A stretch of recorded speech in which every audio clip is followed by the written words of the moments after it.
रोमी जी, आज आप यहाँ इस कार्यक्रम में आए, गुरुग्राम की धरती के ऊपर आपका स्वागत है और आपसे जानना चाहेंगे क्या अनुभव रहा आज के इस कार्यक्रम में, आपका क्या कहना चाहेंगे? सबसे पहले मैं सभी श्याम प्रेमियों को जय श्री श्याम कहता हूँ। बहुत आनंद आया, और आनंद इसलिए आया कि जो भी श्रोता थे वो आध्यात्मिक प्रवृत्ति के थे, और मैं बहुत ज़्यादा भीड़ के पक्ष में नहीं रहता हूँ। मैं रहता हूँ प्रेमी इकट्ठे हो, भीड़ नहीं।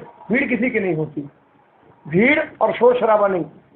10 लोग हों, 20 हों, 100 हों, 50 हों, 500 हों, सुनने वाले लोग हों, समझने वाले लोग हों।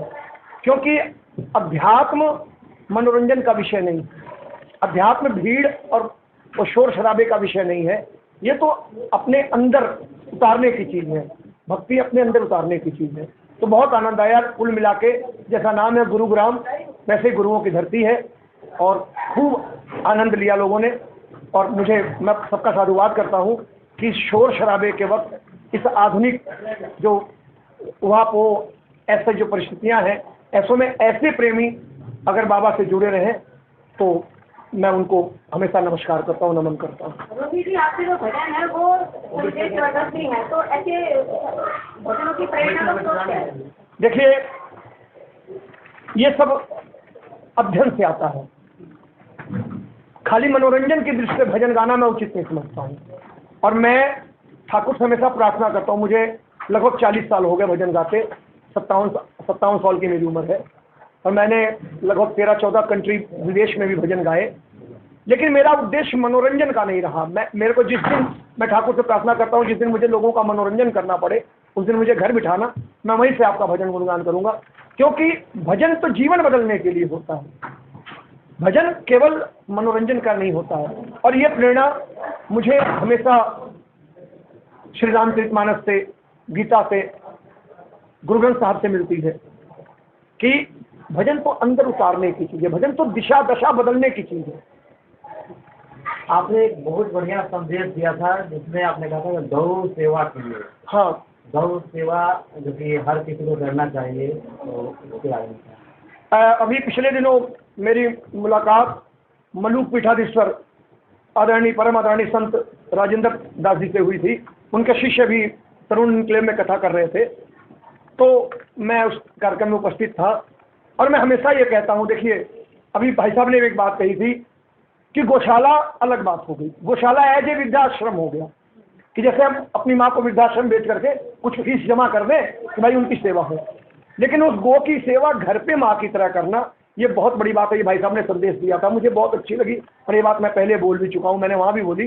ठीक है, गौशालाएँ मजबूरी में बन रही हैं कि जो गोवंश छोड़ दिए जाते हैं, तिरस्कृत हो जाते हैं, वो वहाँ पल रहे हैं, या लेकिन जो गौ सेवा का असली वो उद्देश्य है कि ऐसे शास्त्र कहते हैं कि गौ माता के रोम रोम में 33 कोटि देवी देवताओं का वास है, और एक गौ माता की सेवा का फल 33 कोटि देवी देवताओं के पूजा के बराबर होता है। हम मरने के बाद बछिया दान करते हैं, वो भी फॉर्मेलिटी है कि एक ही बछिया 15 लोगों को दान की जा रही है। उससे अच्छा है कि जीते जी क्यों नहीं गौ सेवा, एक गौ सेवा कर ले तो जीते जी कल्याण हो जाए, जीते जी भव पार हो जाए। वो बाद में किसने देखा कि बछिया दान हुई कि नहीं हुई। रोमी जी, सरकार ने प्रतिबंधित की हुई है सेक्टर एरिया में गौ पालन के लिए, तो सरकार से क्या कहना है? ये सरकार से ये बोलूँगा कि देखिए, अगर हमें दूध की आवश्यकता है तो गाय की भी जरूरत है, अगर हमें बेटी की आवश्यकता है, अगर हमें बहू की आवश्यकता तो बेटी भी तो होगी, तभी तो काम चलेगा। ये हवाओं में काम करने से बिना सोचे विचारे थोड़ी काम चलेगा। सबकी आवश्यकता है। हाँ, उसके लिए हम ये कह सकते हैं, सरकार ने जैसे आप लोग गौ माता का क्या करते हैं, कितना तिरस्कार है कि हम गो सवेरे दूध दुए और उसको सड़क पे छोड़ दिए। ये गलत है, ये हमारी गलती है, सरकारों की गलती नहीं है कि हमने गौ माता का इस्तेमाल किया, दूध निकाला, और जब भोजन खिलाने की बारी आई तो उनको सड़क पे छोड़ दिया। वो किसी सब्जी वाले की दुकान की सब्जी खा रही है, किसी चाय वाले की दुकान पर गर्म पानी झेल रही है। तो ये गलतियां हमारी हैं, हमको अपने आप को सुधारना। अगर हम गो पालते हैं तो उसके संरक्षण की, उसकी सुरक्षा की, उसके भोजन की व्यवस्था, उसके साफ सफाई की व्यवस्था हमें करनी पड़ेगी।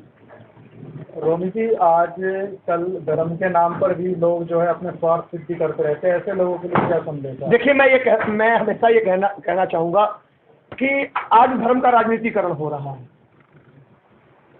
आज के 2 साल पहले, कोरोना से पहले भी सनातन थे और प्रभु राम को सिमरन करने वाले लोग थे। क्या पहले हिंदू नहीं थे? क्या पहले सनातन धर्म नहीं था? तब भी था, आज भी है, और सनातन हमेशा रहेगा।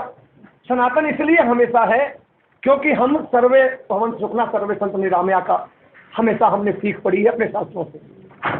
हमने कभी आरती के बाद अपना कल्याण नहीं मांगा, हमने क्या मांगा? विश्व का कल्याण। प्राणियों में हमने दुर्भावना नहीं कहा कि प्राणियों में दुर्भावना हो।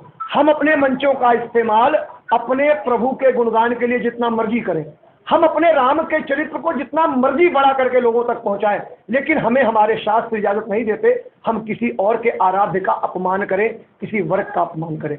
हमें राम के चरित्र को उन तक पहुंचाने की आवश्यकता है, ना कि राम के नाम से किसी को डराने की। मैं हमेशा से कहते आया हूं, राम बहुत वृहद है, बहुत वृहद विषय। जिस राम ने पत्थर तारे, जिस राम ने पशु पक्षी तारे, जिस राम ने वन भेजने वाली माता कैकेयी से भी बैर नहीं किया, जब आए तो पांव पहले छू करके उनसे कहा कि आप हमेशा मेरी माँ थी, माँ हो और माँ रहोगी। कौशल्या ने राजा रामचंद्र को जन्म दिया है, लेकिन माँ आपने मुझे जन जन का राम बनाया है। ऐसे राम को हम सीमित कर ले। मैं तो बार बार कहता हूं, चलो अयोध्या के राम मंदिर पर सुप्रीम कोर्ट की रोक थी, लेकिन एक मंदिर तो बहुत पहले बन जाना चाहिए। 100 करोड़ मंदिर होने चाहिए थे वो 100 करोड़ हिंदुओं के मन में राम का मंदिर बनना चाहिए। वो क्यों नहीं बना? वो पहले बनना चाहिए। हमारे बच्चों को राम के चरित्र से कुछ सीखना है, हमें राम के चरित्र के करीब जाना है, चित्र के करीब नहीं। स्वामी राम सुखदास जी कहते थे कि राम के चरण पूजने से खाली कुछ नहीं मिलने वाला जब तक राम के आचरण के पास नहीं जाएंगे। हमारे घरों में श्री रामचरितमानस नहीं है, आप पता कर लीजिए, ढूंढ लीजिए, सर्वे कर लीजिएगा, आपको 20% घर मिलेंगे, 15% घर। हम कहते हैं हम सनातनी हैं, हमारे घर हमारे शास्त्र संरक्षित नहीं है, हमारे वेद ग्रंथ हमारे घर नहीं है। हमारे बच्चे राम का कैरेक्टर गूगल में ढूंढते हैं और हम कहते हैं कि नहीं जी हम धर्म रख के रक्षक है। ये सड़क पर डीजे बजा के, ठुमके लगा के, ये झंडे हिला के, बड़े बड़े स्वार्थ सिद्धि करने वाले धर्म के नाम पर उनको 10-10 लाख 20-20 लाख देकर के धर्म संरक्षित होगा। संरक्षित होगा तब जब हमारे घर शास्त्र होंगे। हमारे बच्चे अपने शास्त्रों को थोड़ा पढ़ेंगे, हमारे बच्चे रामचरित को पढ़ेंगे, पूछने पर दुनिया को बता सकेंगे हमारे राम का कैरेक्टर क्या था, हमारे राम का चरित्र क्या था। हम उनके बारे में कुछ नहीं जानना चाहते और दूसरे के आराध्यों का अपमान करके हम कहते हैं कि हम सनातनी हैं। ना, हम सनातनी नहीं, हम सिख नहीं हो सकते।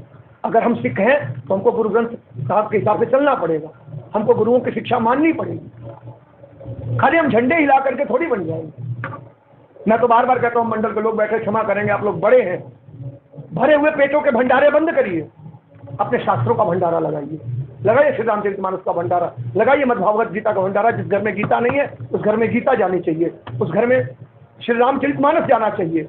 मैं सबसे बड़ी बात कह रहा हूं, स्वर्गीय हनुमान प्रसाद जी पोद्दार गीता प्रेस के मालिक आज 4 पीढ़ियों से नो प्रॉफिट नो लॉस पे गीता प्रेस चला रहे हैं। आप जाइए ऋषिकेश में, उनका जो उनकी धर्मशाला है, उस धर्मशाले में वो परिवार रहता है। अपनी कोठी नहीं बनाई, इतने बड़े उसके मालिक हैं, उन्होंने कोठियां नहीं बनाई हैं। उनके बच्चे रोज सवेरे उठते हैं, उस धर्मशाले के भंडारे में जो यात्रियों के लिए भोजन नाश्ता बनता है, वो परिवार भी वही भोजन नाश्ता करता है। किसी के कमरे में टीवी नहीं है।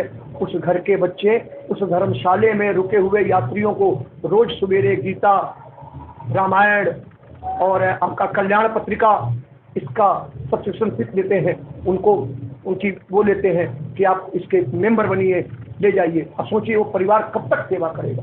एक टाइम आएगा, आज धीरे धीरे जैसे जैसे बदल रहा है, बच्चे ही बदल रहे हैं, कब तक चलाएगा, कब तक हमारे साथ संरक्षित करेगा वो। हमारे बच्चे गूगल में राम का कैरेक्टर ढूंढ रहे हैं। गूगल हमारे बाप का है, गूगल अमेरिका का है, जो हमारे वहाँ धर्म परिवर्तन कराता है। कल को गूगल में अगर राम के चरित्र के साथ छेड़खानी होगी तो हमारा बच्चा 30 साल बाद वही राम का कैरेक्टर देखेगा ना। आज यही विडंबना तो है कि ढोल गंवार शूद्र पशुनारी सकल ताड़ना के अधिकारी, इस पर चर्चा हो रही है। आज गोस्वामी जी ने 1600 ईस्वी में लिखा, आज चर्चा हो रही है। क्यों? क्योंकि हमें उसका अर्थ ही नहीं मालूम, इसलिए जो मर्जी जो बोले जा रहा है। आदि पुरुष एक मूवी आई है, उसमें भी राम का कैरेक्टर ऐसा ही दिखाया गया है जैसे आप अभी वर्णित। हाँ, तो वो छेड़खानी की जाएगी आगे चल के। अगर हमारे शास्त्र, हमारे ग्रंथ, देखिए नालंदा जब आक्रांता आए, धर्म परिवर्तन किया इस देश पे, उन्होंने क्या किया, पहले संस्कृति को खत्म करना चाहा हमारी। उन्होंने नालंदा विश्वविद्यालय को जलाया। नालंदा विश्वविद्यालय धरोहर थी, नालंदा का पुस्तकालय वर्ल्ड हेमपुरुष पुस्तकालय था, जहाँ हमारे साथ हमारे ग्रंथ रखे थे। लेकिन आप नमस्कार करिए उस वक्त के गुरुकुलों का, जिन गुरुकुलों में हमारे बच्चों ने वो शास्त्र कंठस्थ कर रखे थे और हमें वापस मिल गए। अब कहाँ है हमारा बच्चा? बचपन से वो क्रॉस टांग करके स्कूल जा रहा है, क्रॉस टांग के आ रहा है। हमारे घर की बहुओं को अगर दादाजी कह रहे हैं बच्चे को बेटा राम राम, तो बहू कहती है कि पापा क्या सिखा रहे हो, गुड मॉर्निंग गुड इवनिंग सिखाओ, ये क्या है? और हम कहते हैं हम सनातनी हैं। थोड़ा सा प्रैक्टिकल होना पड़ेगा। ये भरे पेटों के भंडारे बंद करिए, शास्त्र संरक्षित करिए। सनातनी है ऐसा कुछ काम करें कि हम शास्त्रों को संरक्षित करें, हम रामचरितमानस पहुंचाएं उन घरों में जिन घरों में नहीं है, और उनके बच्चों से कह के आए कि हमको बालकांड का ये चीज़ सुनना है, जो आके सुनाएगा उसको हमें इनाम देंगे। हमको अयोध्या कांड का ये सुनना है। अयोध्या मानस मर्मज्ञ डोंगरे जी महाराज, जो सबसे बड़े मानस मर्मज्ञ हुए हमारे हिंदुस्तान में सनातनों में, डोंगरे जी महाराज ने एक बात कही थी, 5 चौपाइयाँ अयोध्या कांड में ऐसी हैं, जब से राम भी घर आए ये चौपाई 5 चौपाइयाँ हैं। बोले जिस घर में ये चौपाई पढ़ी जाती है, मैं ये नहीं कहता वो करोड़पति हो जाएगा, लेकिन मैं ये गारंटी जरूर लेता हूँ कि जिस घर में ये चौपाइयाँ रोज पढ़ी जाएंगी वो घर कभी दरिद्र नहीं होगा। हमारे शास्त्रों में बहुत कुछ है, हमको उसको अपनाना है। ये आजकल राजनीतिकरण करके आज हम कहते हैं पार्टियों के मैनिफेस्टो बदलते रहते हैं। महाराष्ट्र में बदल गया मैनिफेस्टो, क्या कर लिया हमने? हमें राम का होना है, हमें लोगों का नहीं होना है। हम राम का बन के दिखाएं, राम को अपना बना के दिखाएं। ये आजकल जो धर्म के नाम पे, मैं बार बार फिर हाथ जोड़ के कहता हूं विनम्रता के साथ, कि धर्म किसी चीज में प्रवेश करता है तो वो चीज शुद्ध हो जाती है। हमारे जीवन में धर्म प्रवेश करे, हमारे अंदर थोड़ी शुद्धता आ जाएगी, अच्छाई आ जाएगी।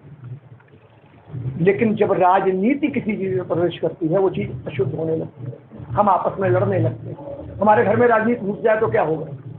भाई एक भाई है कांग्रेसी है, एक भाई आपको मानता है, एक भाई जेजेपी को मानता है, एक भाई भाजपा को मानता है, तो क्या चारों बैरी हो गए क्या एक बाप के बेटे? विचारधारा अलग है। भाजपाई मरेगा तब भी राम नाम सत्य बोला जाएगा, कांग्रेसी मरेगा तब भी राम नाम सत्य बोला जाएगा, आपका मरेगा तो भी राम नाम सत्य बोला जाएगा। तो राम तो सबके हैं, किसी एक व्यक्ति के नहीं है। और हम अपने धर्मों में जब राजनीति को घुसे रहेंगे तो हम आपस में बट जाएंगे, हमारी एकता का बंटाधार हो जाएगा, हम आपस में लड़ बैठेंगे। इसलिए हमारे धर्म में राजनीति नहीं आनी चाहिए। राजनीति में धर्म चला जाए ठीक है, आजकल जो ये हो रहा है धर्म में राजनीति, हमारे मंचों का जो राजनीतिकरण हो रहा है वो बहुत ही गलत हो रहा है मेरे हिसाब से। बाकी आपकी मर्जी, आप कुछ भी लाओ।